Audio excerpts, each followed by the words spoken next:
Après celle de 2016, la Direction générale des impôts a fait sa deuxième rentrée fiscale 2017 ce jour sous le thème « L'apport de la facture normalisée dans la lutte contre la fraude et le faux ». 2016 aura été une année d'espoir pour la DGI comparativement à 2015.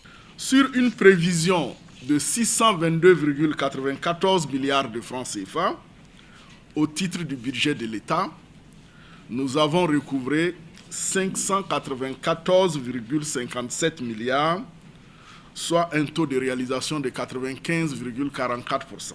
À la même période des années 2014 et 2015, le niveau de recouvrement de la DGI se situait à 521,8 milliards et 503,5 milliards.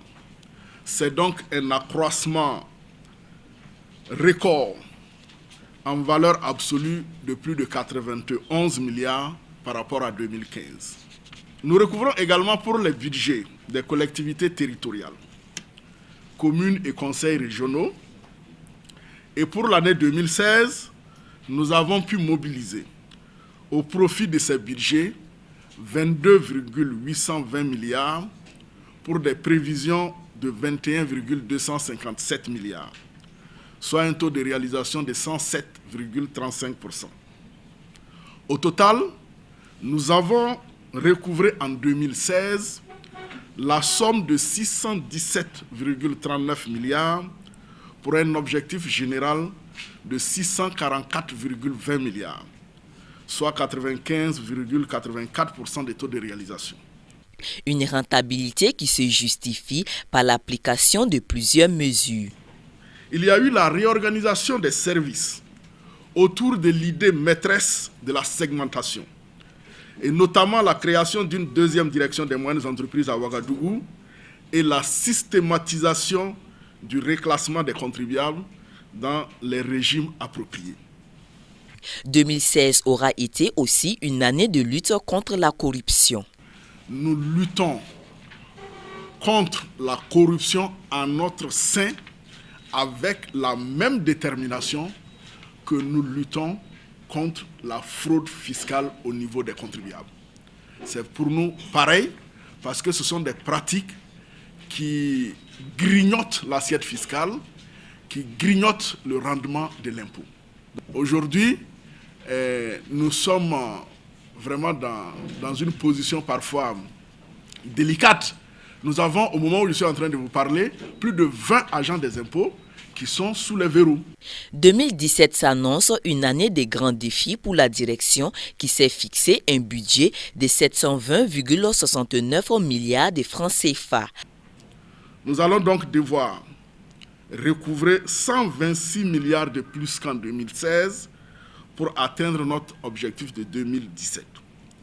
Chaque mois, nous devrons être capables de recouvrer 10,5 milliards de plus que le même mois de l'année dernière.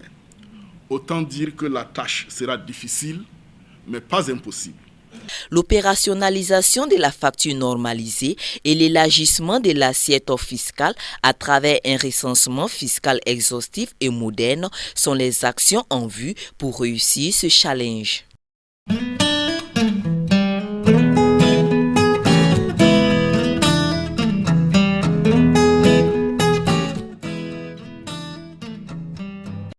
Au Burkina Faso, au plan socio-économique, l'année 2016 a été marquée par une vague de protestations des agents de l'État en quête des lendemains meilleurs, parmi lesquels on compte le syndicat national des agents des impôts et des domaines. Toute chose paradoxale, car se référant au taux de réalisation de la direction des impôts au titre du bilan de l'année 2016, qui est de 95,44%. L'argent que la direction générale mobilise, c'est pour alimenter le budget de l'État et le budget des collectivités territoriales.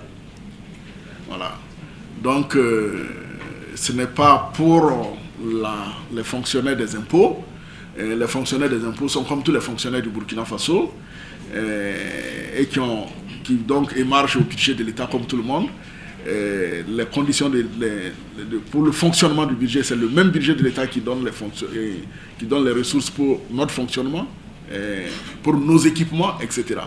Donc ces conditions de travail-là, effectivement, sont jugées insatisfaisantes par l'ensemble des agents des impôts. Les impôts participent à plus de 50% au budget de l'État. Et pour éviter un ralentissement des activités économiques du pays, le Premier ministre a entamé une médiation avec le SINAID le 23 décembre dernier. Des négociations sont en cours. Les négociations se sont passées entre Madame le ministre de l'Économie, des Finances et du Développement et le syndicat national des agents des impôts. Ces négociations n'ont pas permis de trouver solution à la plateforme minimale d'action du syndicat national des agents des impôts. Donc le dossier a été porté devant le Premier ministre. Son Excellence, donc le Premier ministre, a reçu le syndicat. Il y a eu des échanges préliminaires et les travaux sont en cours actuellement. Le Premier ministre a mis en place un comité technique pour réfléchir et proposer des solutions. Le Premier ministre s'est engagé dès la fin de ce mois de janvier à rencontrer le syndicat national des agents des impôts et des domaines pour justement porter à la connaissance donc, des travailleurs des impôts, on va dire, les propositions ou les solutions que le gouvernement propose.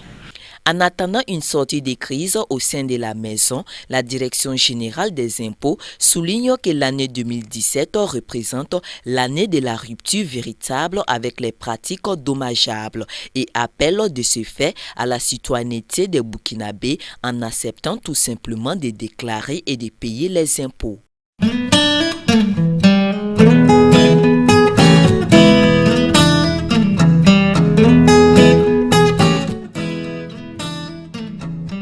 Ce jeudi 19 janvier 2017 s'est ouverte une rencontre avec les responsables des services juridiques des grandes institutions du Burkina Faso. Au cours de la dite session, ce sont des thèmes tels que la procédure de promulgation des lois et les conséquences du défaut de leur promulgation, le rôle du Conseil constitutionnel dans la procédure de la révision de la Constitution ont été abordés. Et au-delà donc du respect de ces textes importants, le Conseil constitutionnel a pour rôle de veiller également au bon fonctionnement de nos institutions. Alors pour qu'il y ait un bon fonctionnement, il était important et nécessaire que ceux qui sont chargés de conseiller juridiquement les différentes personnalités que je viens de citer, à savoir le président du FASO, le Premier ministre et le président de l'Assemblée nationale, sachent quelles sont les différentes procédures devant le Conseil constitutionnel, quel est le rôle du Conseil constitutionnel et comment le Conseil constitutionnel peut faire en sorte que les institutions marchent au mieux. Autour de cette rencontre, il y aura de petits exposés qui seront faits, notamment sur le fonctionnement, la composition et le fonctionnement, la procédure devant le Conseil constitutionnel, sur l'importance de la publication, la publication des lois, non seulement de la promulgation qui doit être faite par le président du FASO, mais par la publication également au journal officiel. Pourquoi est-ce que c'est important? Et si on ne le fait pas, quelles sont les conséquences? Et également, on va aborder des questions telles que le référendum, comment est-ce que ça doit se passer, qui a le contrôle des opérations référendaires et quelles sont les différentes procédures. La notion de référendum a aussi fait l'objet des échanges entre ces diseurs du droit. Notons que c'est dans le souci d'équiper les décideurs du secteur juridique du Burkina Faso que le Conseil constitutionnel a mis en place ce cadre de concertation.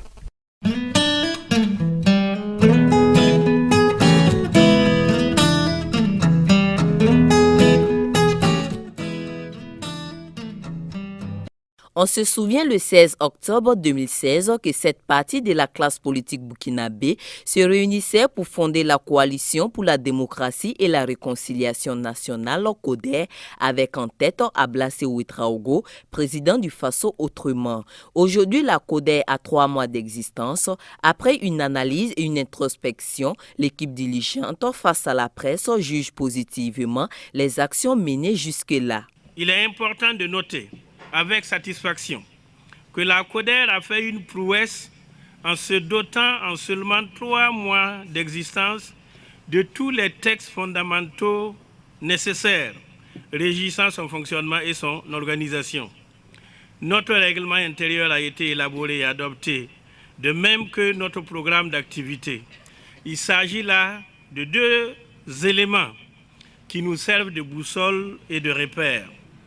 Pour ce qui est du programme des rencontres et des échanges, je dois dire que la CODER a eu le privilège de rencontrer la quasi-totalité des autorités et personnes ressources identifiées.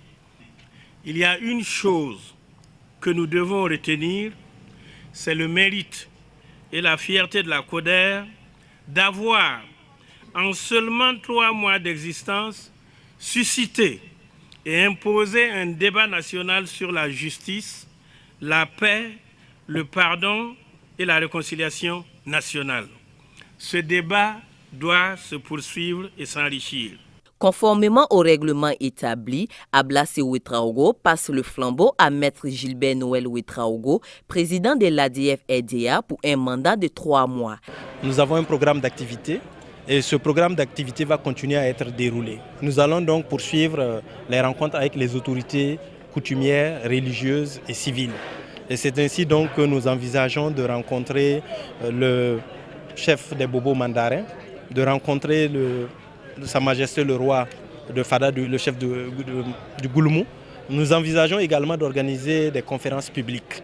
Ces conférences publiques, nous voudrions en tenir une à Bobo Dioulasso. Et toujours, la stratégie que nous avons retenue et la démarche, c'est d'organiser des conférences publiques avec des intellectuels de la région pour parler des valeurs du pardon, de la réconciliation, en utilisant la culture traditionnelle. Nous allons aussi essayer d'étendre nos activités au niveau de l'international. Parce que vous savez que nous devrons pouvoir mettre en place des sections de la CODER à l'étranger. Il sera accompagné dans cette tâche de 3 autres collaborateurs, dont Rasmane Ouetraogo du parti NAFA, Achille Tapsoba du CDP et de Dabo Amadou de l'UNDD, qui occupent respectivement les postes de premier vice-président, deuxième vice-président et de président du CETAC. Les membres de la CODER appellent au dialogue inclusif et positif pour asseoir les bases d'une véritable réconciliation au Burkina Faso.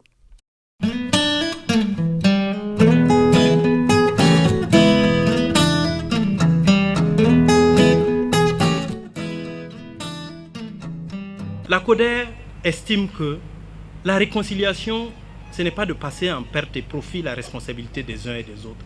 C'est plutôt que chacun assume sa part de responsabilité. Car en fait, la responsabilité, elle est collective, elle n'est pas individuelle. L'imbroglio, c'est de vouloir croire que d'un côté, il y a ceux qui aiment le Burkina et que d'un autre côté, il y a ceux qui n'aiment pas le Burkina. Nous sommes tous les filles et les fils d'un même pays et d'une même nation. Et le Burkina Faso, comme l'a dit Monseigneur Paul, on ne peut pas construire le Burkina Faso les uns contre les autres. On ne peut pas construire le Burkina Faso les uns sans les autres. S'il y en a toujours qui pensent que leur bonheur se trouve dans l'exclusion des autres, qu'ils comprennent que ce temps-là est révolu et qu'il est temps que nous passions, nous soldions les comptes. Parce que nous sommes tous comptables de ce qui s'est passé. La presse, regardez, quand on parle des 26 ans, quand on parle de Blaise Compaoré, qui n'a pas travaillé avec Blaise Compaoré? Qui n'a pas été à côté de Blaise Compaoré? Mais pourquoi continuons-nous à nous leurrer, à ne pas accepter ce qui s'est passé et à regarder l'avenir? On peut comprendre qu'il y a eu un combat politique pour acquérir le pouvoir, mais une fois qu'on a acquis le pouvoir, de grâce, ne continuons pas à jouer avec le feu. Parce que Dieu nous a aidés, parce que Dieu a aidé notre pays, le Burkina Faso, mais Dieu ne sera pas toujours là pour nous aider si nous ne voulons pas nous aider nous-mêmes. Et c'est pour cela que nous disons, il faut qu'on avance. Il faut qu'on avance. Et nous ne pouvons avancer qu'avec la réconciliation. Et demander à aller à la réconciliation, ce n'est pas dire qu'on a peur. Ce n'est pas dire qu'on a plein de choses à se reprocher. C'est dire qu'on pense que pour notre pays, le sacrifice en vaut la chandelle. C'est parce que nous pensons qu'il est bon pour notre pays d'aller à la réconciliation. C'est parce que nous pensons qu'il est bon de donner un avenir à la jeunesse burkinabé. C'est parce que nous pensons que nous devons aller à l'examen des véritables problèmes de notre nation. Parce que nous ne pouvons pas passer le temps à regarder dans le rétroviseur. Nous devons regarder devant. Le pare-brise, l'horizon doit être ouvert. L'horizon doit être prometteur pour notre nation, le Burkina Faso. Plus de victimes, plus jamais ce que nous avons vécu.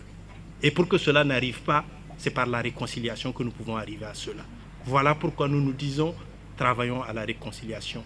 Hommes politiques que nous sommes, nous avons raté le rendez-vous de l'histoire à un moment donné, parce que nous n'avons pas été capables de nous élever pour trouver des solutions. Mais aujourd'hui, nous avons encore une seconde chance. Et cette chance-là, c'est la réconciliation nationale. Cette chance-là, ce n'est pas de se régler les comptes. Si nous voulons continuer à nous régler les comptes, de toutes les façons, le résultat, ce sera un Burkina Faso qui n'ira pas de l'avant, une jeunesse qui n'aura plus de repères dans la classe politique, qui ne croira en personne, parce qu'en fait, chacun a quelque chose à dire sur l'autre. Mais nous pensons qu'il est bon de taire tout cela et aller à la réconciliation nationale. Donc notre mandat, c'est de travailler à cela. C'est pour cela aussi que nous allons aller vers les autorités politiques, comme vous l'avez dit. Mais nous n'avions pas voulu bondir, premièrement, sur les autorités politiques. Parce que nous pensions qu'il était bon d'abord de faire mûrir notre idée, de nous faire comprendre avant d'aller vers les autorités politiques. Mais comme la presse elle-même nous y invite, certainement que nous allons le faire. Et nous allons donc, dans notre mandat, commencer à rencontrer les coalitions politiques. Après les coalitions politiques, nous rencontrerons les autorités officielles établies que nous reconnaissons. Et nous pensons que le président du Faso a sa part à jouer. La part du président du Faso, c'est qu'il est le père de la nation burkinabé. Et il doit se lever et il doit travailler à ce que la réconciliation se fasse dans l'intérêt du peuple burkinabé, mais dans son intérêt à lui-même, président du Faso, parce que c'est dans la paix et la cohésion qu'on pourra construire notre patrie.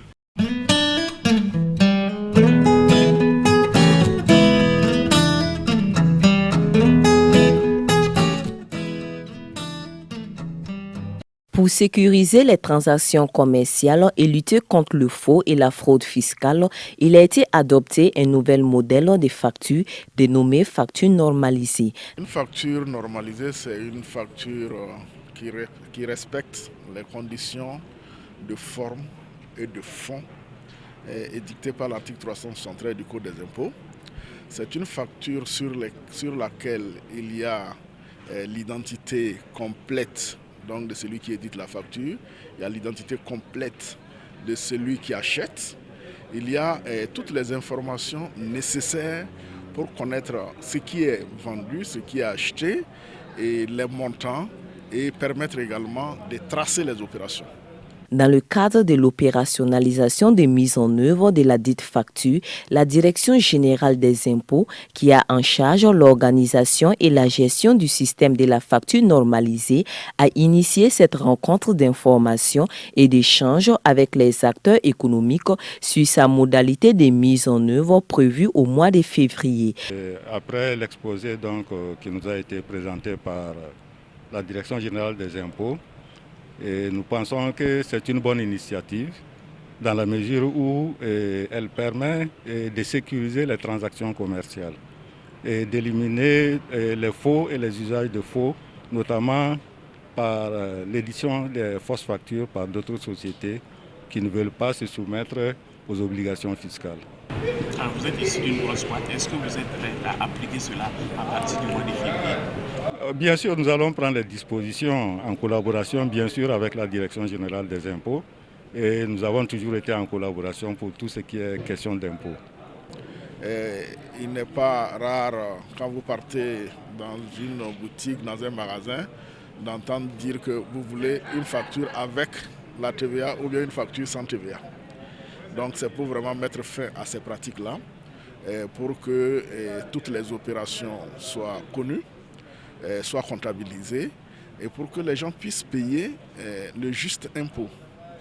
Dans cette première phase, la facture normalisée est obligatoire uniquement aux entreprises dont le chiffre d'affaires est supérieur à 50 millions de francs CFA. La facture normalisée sera le seul document qui doit faire foi dans les opérations commerciales car répondant aux normes et sécurisé par l'apposition d'un sticker. Grâce à cette facture, la Direction générale des impôts veut réduire les régressements fiscaux et ainsi doubler la taxe sur la valeur ajoutée payée par les moyennes entreprises qui tournera désormais autour de 60 milliards de francs CFA.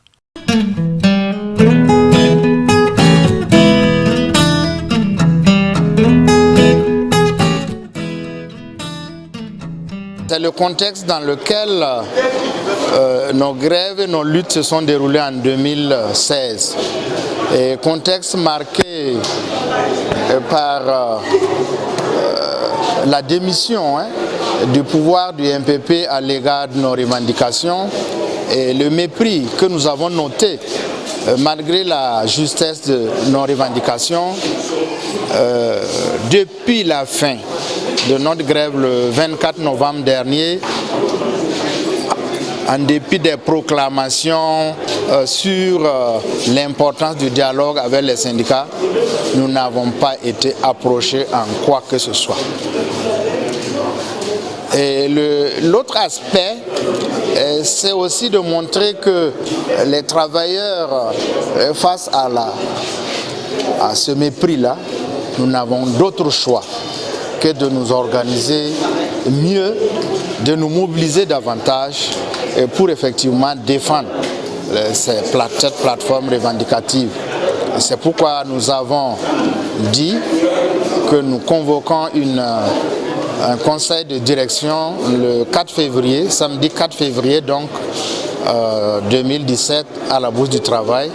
L'ensemble du syndicat va se pencher sur l'attitude du gouvernement à notre égard et nous allons décider de ce que nous allons faire pour effectivement faire aboutir notre plateforme revendicative.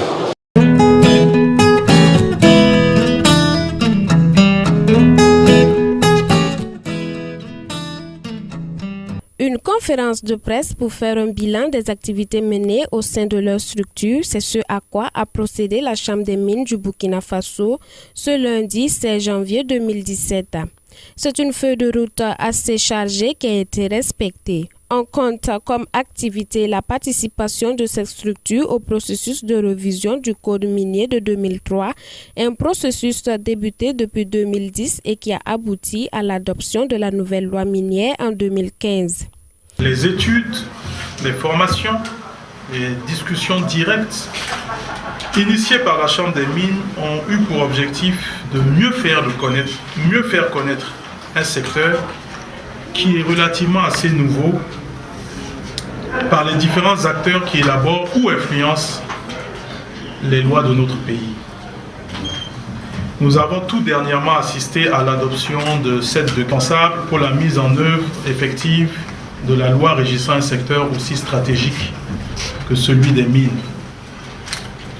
Depuis sa création, la Chambre des mines n'a eu de cesse de réfléchir sur les mécanismes pour une meilleure contribution du secteur des mines au développement économique et social du Burkina Faso dans le cadre d'un partenariat gagnant-gagnant. De 2008 à 2015, le secteur minier a apporté plus de 900 milliards de francs CFA de contributions directes au budget de l'État.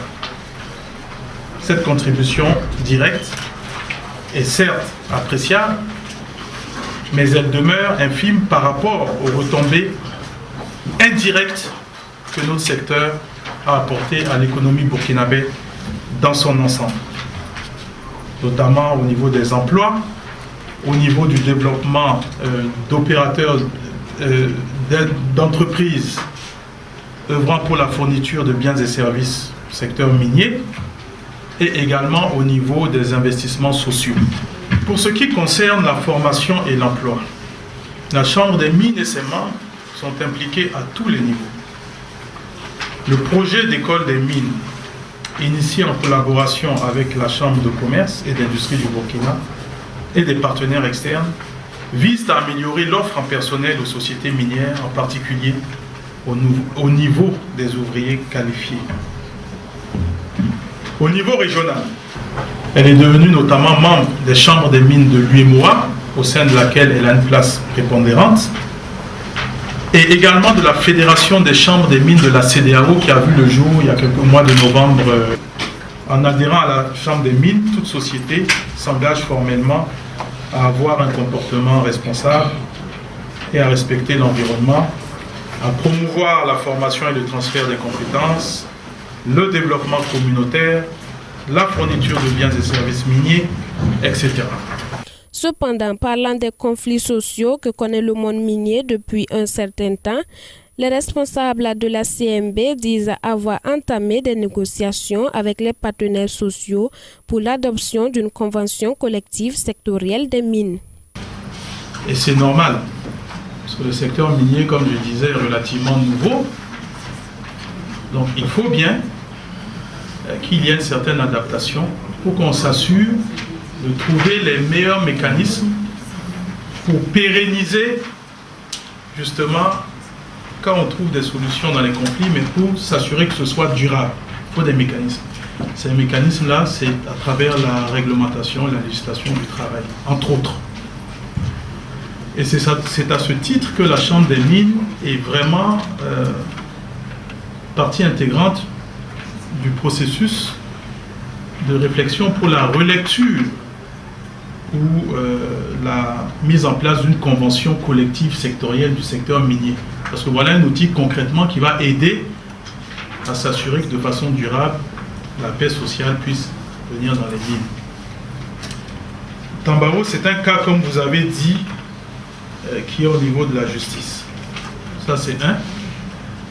Donc, il est difficile de s'immiscer à ce niveau-là. Deuxièmement, il faudra avoir l'ensemble des éléments pour pouvoir donner une appréciation éventuelle. Et Tambao n'est pas encore membre de la Chambre des mines du Burkina, un État avec des investisseurs, surtout dans un secteur aussi lourd et capitalistique que le secteur minier.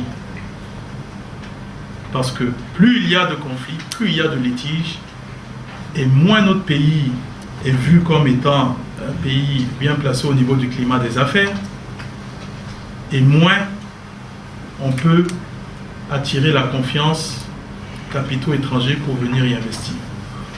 Donc, nous espérons tous que le cas que vous avez évoqué va vraiment trouver une issue favorable et gagnant-gagnante pour tout le monde. Il est bon d'indiquer que les membres de la Chambre des mines du Burkina accompagnent le gouvernement dans sa quête permanente de la transparence et de la bonne gouvernance. Portée sur les fonds baptismaux en 2011, cette structure s'emploie à parfaire l'exploitation minière, source de développement et d'épanouissement pour toutes les parties prenantes. Notons qu'en marge de cette conférence de presse, les membres de la Chambre des mines ont procédé lors de leur 4e Assemblée générale ordinaire à l'élection de nouveaux membres du conseil d'administration pour un mandat de 2 ans.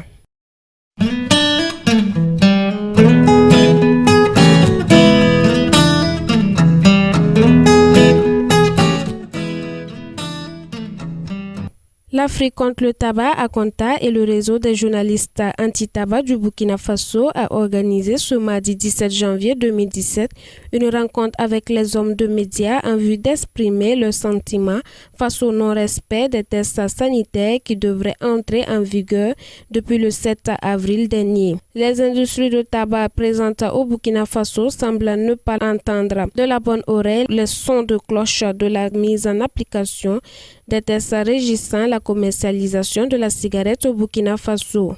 9 mois d'attente, 9 mois de manipulation, 9 mois d'arrogance, c'est le jeu auquel se livre l'industrie du tabac face à l'État burkinabé. Imperial Tobacco a décidé d'ignorer la loi anti-tabac et de continuer à tuer plus de 2000 morts par an au Burkina Faso. En effet, après la date butoir du 7 avril 2016, elle ne s'est toujours pas exécutée conformément au décret numéro 2011-1051 portant conditionnement et étiquetage des produits tabac du Burkina Faso. Depuis bientôt 1 an, les paquets de cigarettes actuellement vendus sur le marché devraient comporter sur leur face, 60% des faces avant et arrière, des messages sanitaires graphiques qui rappellent aux fumeurs et en particulier au public en général que le tabac est source de maladies et cause de décès. L'industrie du tabac continue de narguer l'État burkinabé alors qu'elle se plie à la loi en France en se conformant aux textes en vigueur dans ce pays. Cependant, pour les membres de l'ACONTA, il n'est pas soutenable que ces mêmes industries respectent les tests à l'extérieur du pays et n'en font pas autant à l'intérieur. Est-ce dû à un manque de rigueur ou de pression de la part de l'État burkinabé? L'ACONTA pense que des personnes semblent tirer profit de cette affaire dont le procès débutera le 31 janvier prochain à Bobo-Dioulasso. Concernant le procès, Et quand le ministère de la Santé a porté plainte, le ministère du Commerce a demandé à ce qu'il y ait un cadre de concertation pour qu'on puisse se comprendre sans aller au procès. Et le ministre de la Santé a donné l'occasion. Il a rencontré l'industrie du tabac, et la société civile, le ministère du Commerce, pour essayer donc de régler le problème à l'amiable. Et il a été mis en place un comité d'experts, un comité restreint d'experts, pour donc éclairer les lanternes de l'industrie du tabac, parce qu'il disait qu'il y avait des passages au niveau de l'arrêté conjoint là, qu'ils ne comprenaient pas. Et quand ce comité a été mis en place, le ministère du Commerce a boycotté les travaux. Le ministère du Commerce a boycotté les travaux. Et donc pour nous, c'est un refus vraiment du ministère, c'est un refus du ministère du Commerce à appliquer la Convention cadre de l'OMS pour la lutte anti-tabac. Parce que quand nous nous sommes rendus à la conférence de presse du ministère de la Santé, les responsables de ce ministère du Commerce là ont soutenu la position de l'industrie du tabac.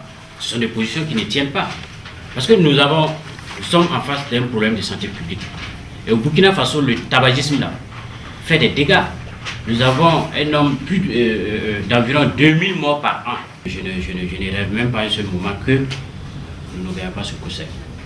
À moins que la loi n'existe pas. Le tabac tue, il faut le dire haut et fort, à travers des actions sur le terrain, et c'est ce à quoi la CONTA et le réseau des journalistes anti-tabac du Burkina Faso s'attellent depuis plus de 10 ans. Et pour cette affaire concernant cette industrie, notamment Imperial Tobacco, qui refuse de se conformer aux tests de l'OMS, qui constitue à mettre des graphiques sanitaires sur les emballages des paquets de cigarettes, la CONTA assure qu'elle suivra de bout en bout l'évolution du procès jusqu'à gain de cause.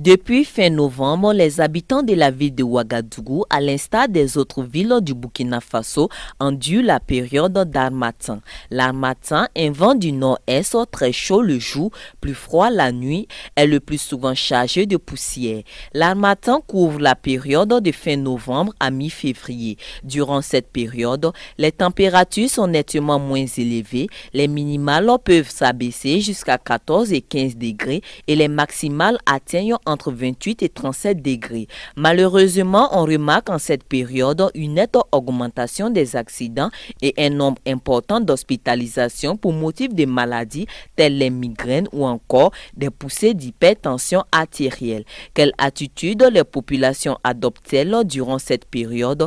Constate dans les artères de la ville de Ouagadougou.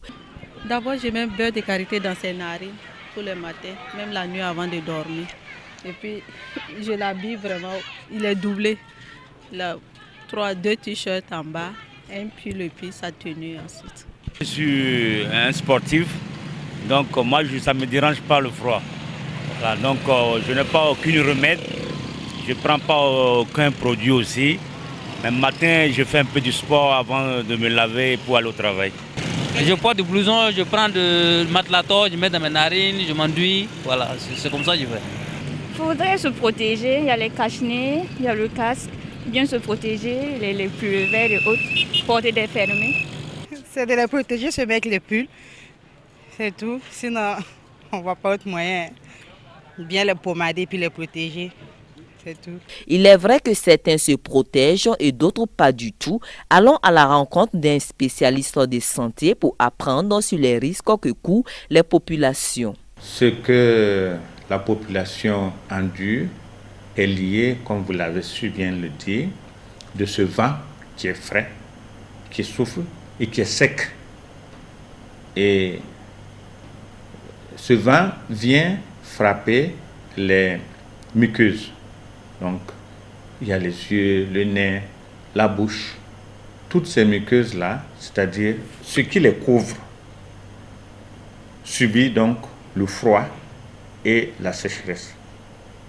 Quand il fait, c'est un peu, le temps est humide, ils sont humidifiés, il n'y a pas de problème.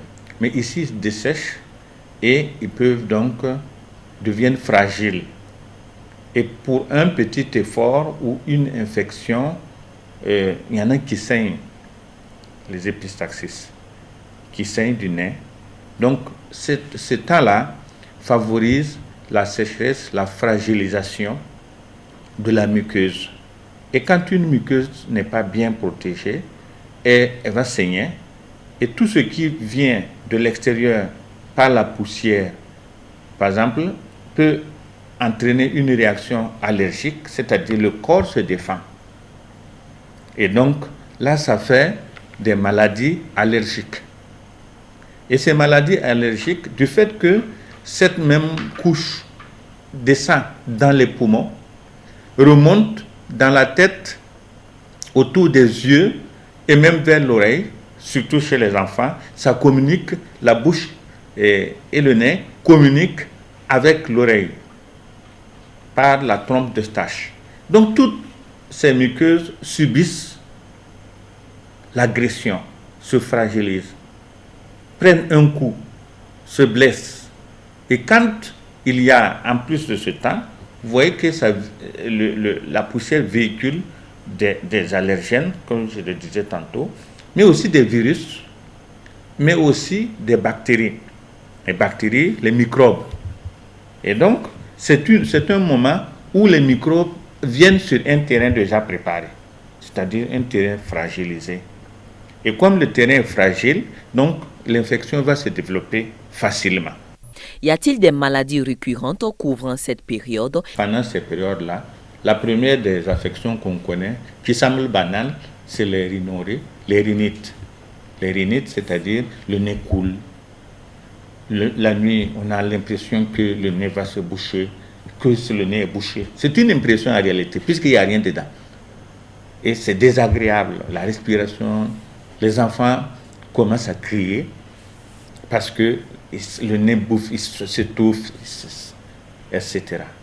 Si vous prenez froid, vous allez tomber dans les problèmes des pneumopathies. Les pneumopathies, c'est les inflammations et les infections broncho-pulmonaires des bronches et des poumons. Il faut qu'on puisse se protéger pour ne pas prendre froid, pour ne pas tomber dans ce problème. Pour ceux qui ont un terrain allergique, ils vont commencer à faire leur crise de sinusite. Les sinusites, là, c'est au niveau des tempes, il y en a autour des yeux, au front, et ils vont avoir mal, beaucoup mal. Et la conséquence majeure, c'est la crise d'asthme. La personne réagit violemment au niveau des poumons, et les poumons commencent à sécréter, comme le nez sécrétait, je vous disais tantôt, les parois donc des bronches, des cavités où l'air passe, s'inflamment. Il y a une inflammation et il y a une sécrétion. Qui fait que quand le malade respire, vous entendez, il y a un bruit lié au déplacement des liquides sécrétés dans les bronches. Et ça étouffe. La respiration est difficile. Et ça peut se compliquer. Quand je repars, je disais qu'il pouvait y avoir l'inflammation qui peut même aller jusqu'aux méninges. Les méninges, parce que le cerveau est entouré d'une enveloppe. Il y a la partie noble et c'est entouré par une enveloppe. Quand vous mangez de la moelle au chaud du cerveau, vous voyez cela. Ces enveloppes-là peuvent donc, du fait de la promiscuité, d'être à proximité de l'inflammation, prendre un coup. Ça peut être lié à des microbes, comme je disais tantôt, à des virus aussi. Et on tombe dans ce cas-là dans le tableau des méningites. Et qui sont les personnes les plus exposées? En plus des enfants, il y a les personnes fragilisées par les autres maladies. Les personnes qui ont, par exemple, un terrain déficitaire sont des personnes fragiles. Les personnes âgées d'un certain âge, elles sont fragilisées, le corps est fragile, le corps est fatigué, et donc le corps ne peut plus se défendre comme il faut.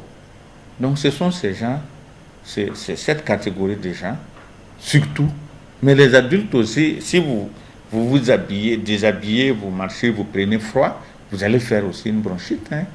Même si vous êtes jeune, 20 ans, etc., si vous exagérez, vous pouvez tomber malade.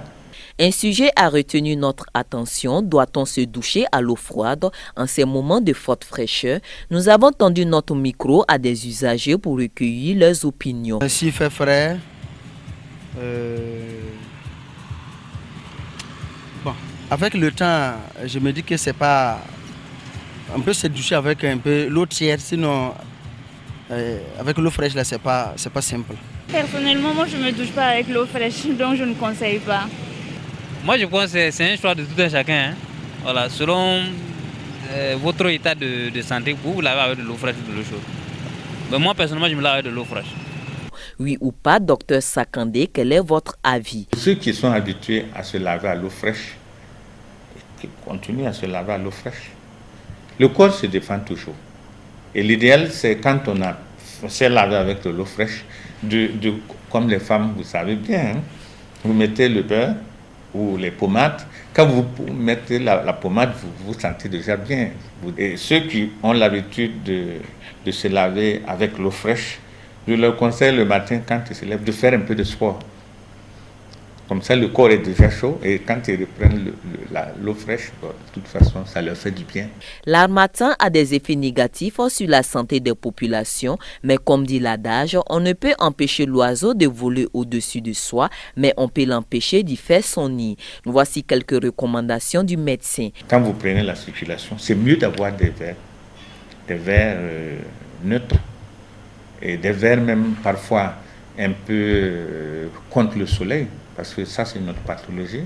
On pourra en parler quand vous voudrez. Et cacher le nez, empêcher que la poussière ne rentre par le nez, par la bouche et par les oreilles. Si c'est un casque, waouh, on a réglé le problème. Le problème de la sécurité routière qui est réglé. Parce que si vous avez un casque dans les formats, ce n'est pas la même chose de tomber de la tête nue contre le goudron que la tête dans un bon casque contre le goudron. Ce n'est pas la même chose. Donc c'est l'idéal en tout cas.